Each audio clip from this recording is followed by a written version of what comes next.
Në 2026 që do të krijojë një stabilitet ekonomik në vitet që do të pasojnë, apo është thjesht një ndoshta manovër politike? Shiko, është një gjë që duhet lexuar me kujdes dhe duhet thelluar më shumë. Nuk mund të them tani me siguri se duhet ta lexuar.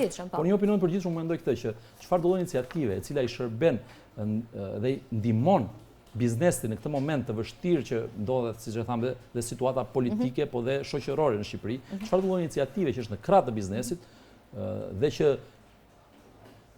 i vjen në ndihmë atij, unë e gjykoj që është e mirë. E shikojmë pozitivisht. Pastaj se sa do t'i vlej dhe se sa do ndikoj kjo në krijimin e klimës së duhur, se ne flasim gjithmonë që duhet një klimë më e mirë për biznesin, kjo është dihet, domethënë.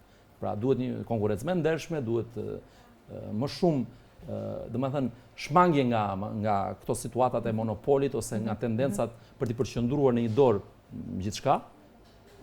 Kështu që në këtë këndvështrim unë gjykoj që çdo gjë që jep frymarrje biznesit në vendin tonë e mirëpres. Pastaj në ana teknike mendoj se duhet thelluar më shumë, pastaj për të gjykuar në aspektet caktuara të paketës. Momenti që kjo paketë po merret në konsiderat, është një moment që mund të cilësohet si manovër politike?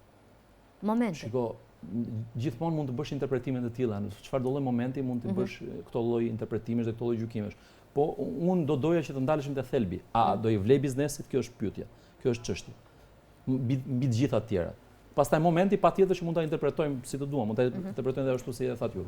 Por nga ana tjetër unë do doja të gjykonim te thelbi. Sa i vjen ndihmë realisht biznesit? Sa e zgjidh atë në hallet, në problemet që ka. Sa i motivuar është qytetari shqiptar për të bërë biznes në Shqipëri?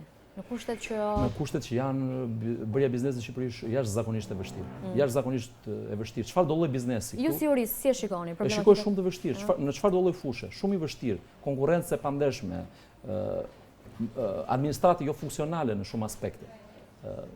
Domethënë, në vend që ta kesh në krah administratën, duhet të gjesh anën se si të marrësh të drejtën tënde. Pra duhet harxhosh, shpenzosh kohë, energji për të marrë atë që ty të takon ligjërisht dhe që është një shërbim normal në çdo vend të botës, është një shërbim qytetar në fund të ditës. Dhe që si sa paguesi i këtij vendi, duhet ta marrësh.